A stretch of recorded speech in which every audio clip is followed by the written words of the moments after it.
It's here and now. This week, a team of inspectors from the International Atomic Energy Agency completed a 10-day inspection of the crippled Fukushima Nuclear Plant in Japan.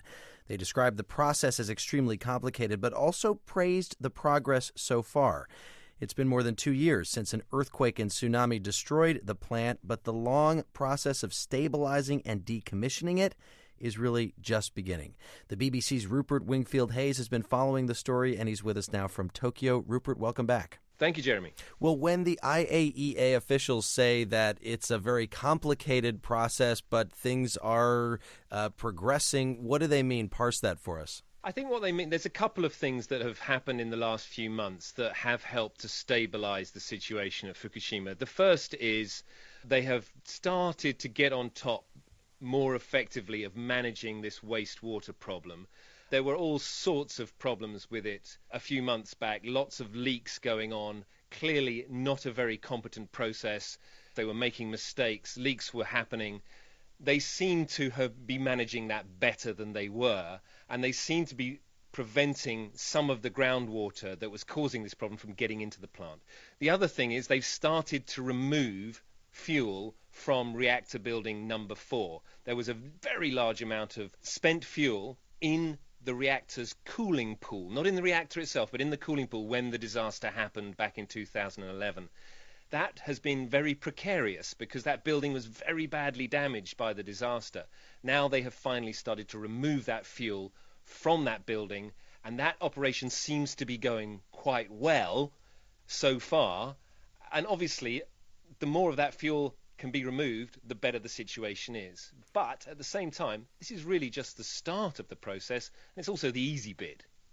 And you went into Reactor 4. That was the reactor that you went inside of the last time we spoke. What was that like?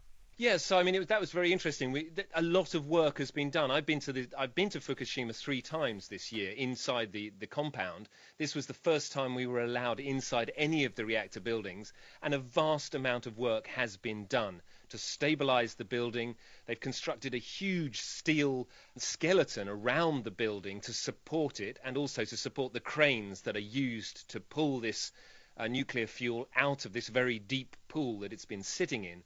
So, really huge progress since I went first back in the spring of this year. But they're doing this work because that's the easy bit. Reactor 4 was not badly damaged compared to the other reactors. There was no core meltdown. So that's the one that they can sort of get to grips with first and get the material out, get all the radioactive material out, and then start to dismantle the building. The radiation levels we checked when we were in there are pretty low.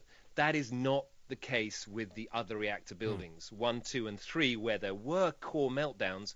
The radiation levels there are still way too high for anybody to go inside those buildings. So I think 1, 2, and 3, the reactors that have had core meltdowns, are the real long-term problem, and a very, very difficult problem to deal with.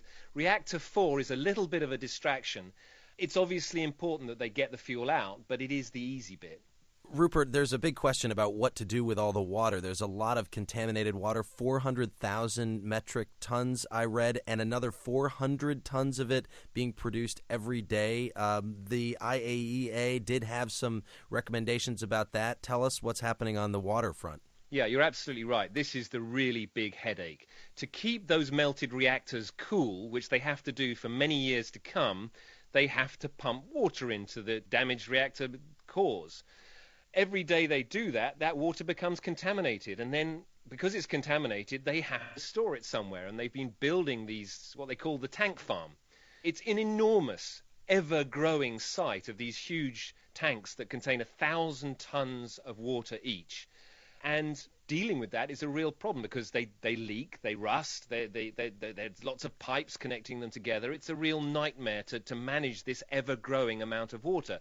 So what the IAEA is saying is you've got to do something about this. Ultimately, you've got to decontaminate this water, and in the end, it's going to have to be released into the sea. Now, they have built a decontamination plant. It's being built by American engineers, an American company. No one has ever built a plant like this before, ever in the world. It is totally novel technology. I've spoken to engineers there. They say it does work, but it's very temperamental. It's still not up and running fully, and they need to build another 2 of these plants to deal with the amount of water that's being produced.